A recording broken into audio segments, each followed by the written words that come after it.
Mesdames, Mesdemoiselles et Messieurs, bonsoir à nouveau, bonsoir à toutes et à tous. Vous êtes encore une fois les bienvenus ici sur la tribune d'éveil des consciences.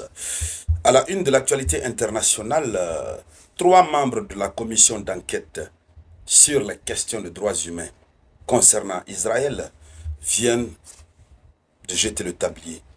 Ils viennent de démissionner. Oui. Pendant ce temps, au même moment, Israël vient d'annoncer qu'ils ont bombardé l'Iran, et comme je dis l'Iran, ils ont bombardé le Liban, ils ont encore bombardé un autre territoire, c'est-à-dire dans la même journée, ils ont bombardé trois territoires différents. Israël continue de multiplier les frappes.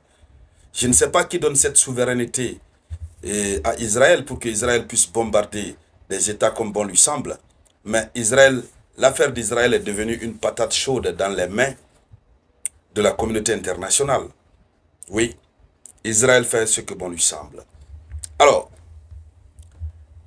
toutes les attentions sont tournées à cette soirée du 16 juillet 2025 vers l'ONU, où des membres de la commission d'enquête ont démissionné. Et on ne comprend pas véritablement c'est quoi la raison. Mais à regarder la situation de tout près, lorsqu'on ira dans le développement, vous comprendrez la véritable raison pour laquelle ces gens ont démissionné. Oui, et vous comprendrez que la géopolitique mondiale actuelle a reçu un coup dur. Le droit international a reçu un coup dur. Alors, mesdames, mesdemoiselles et messieurs, dans le cadre de cette vidéoconférence, c'est bien sûr de cette actualité que nous allons parler. Mais avant de continuer, je vous demande humblement de partager la vidéoconférence au maximum. Mettez beaucoup de likes. Surtout, n'oubliez pas de laisser toujours vos différents avis en commentaire. Israël, Israël, Israël. Alors, selon l'information officielle, la commission de l'ONU chargée d'enquêter sur les atteintes aux droits humains en Israël et dans les territoires palestiniens occupés, cette commission créée en 2021 a vu ses trois membres démissionner. En fait, la commission a été créée en 2021 avec pour objectif d'enquêter en Israël et dans les territoires palestiniens occupés sur les questions des droits humains. Je crois fermement que c'est à l'issue des premiers rapports de ces enquêtes qu'un mandat d'arrêt international avait été déclenché contre Benjamin Netanyahu. Mais malheureusement, le mandat d'arrêt n'a jamais fonctionné. Et d'ailleurs, les pays qui sont censés l'arrêter, ce sont ces pays qui l'autorisent à survoler leur territoire, comme la France, quel autre pays encore, dont il a survolé les territoires avant de se rendre aux États-Unis tout récemment. L'Amérique, qui normalement devrait l'arrêter, au contraire, l'Amérique a déroulé le tapis rouge.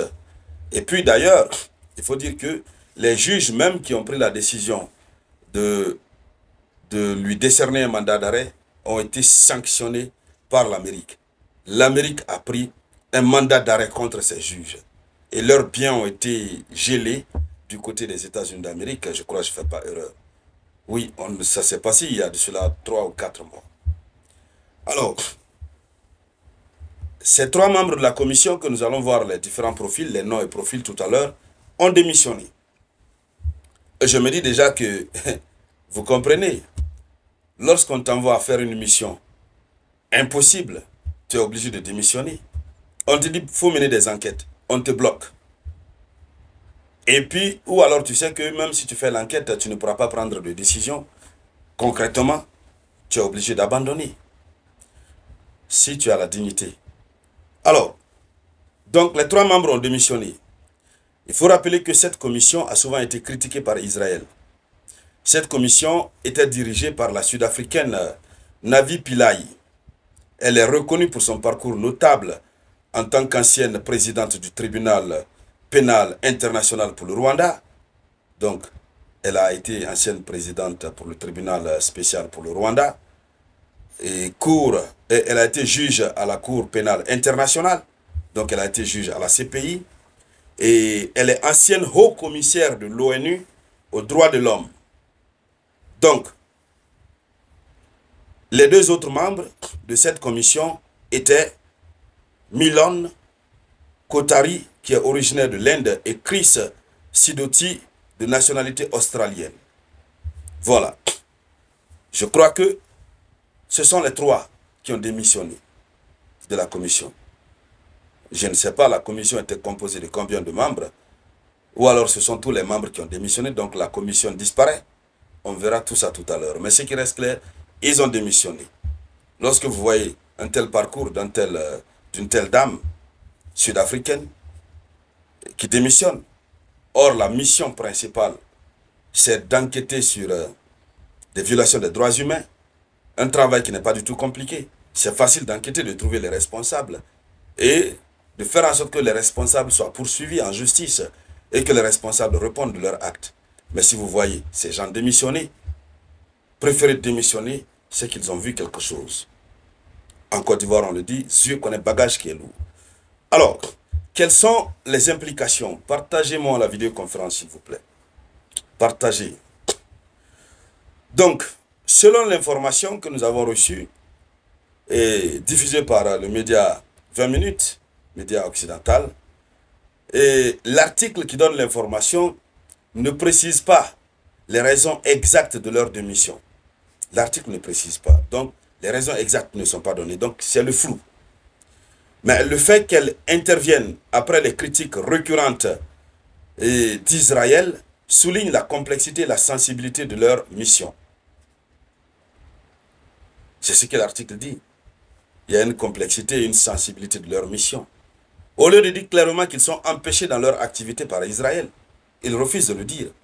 Ils ne veulent pas que le monde entier pointe du doigt Israël comme étant un grand violeur du droit international. C'est ça.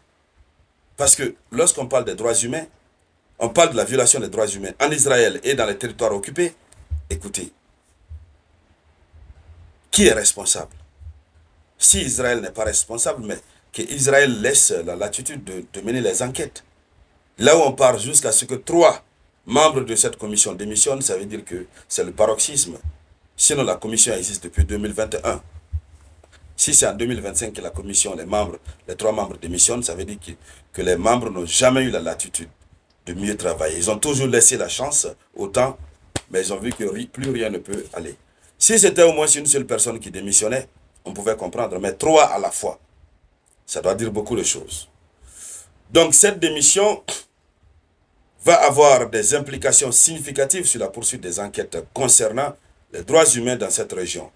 Potentiellement, ça ouvre la voie à une restructuration ou une réévaluation du mandat de la commission par l'ONU. Ce sont des dires. Mais en réalité, il faut dire la vérité à Israël, c'est tout. Et donc, mesdames, mesdemoiselles et messieurs, c'était ça la une de l'actualité internationale. Merci de la partager au maximum. Je vous reviens tout à l'heure avec de nouvelles actualités. C'était la voix de votre unique samouraï.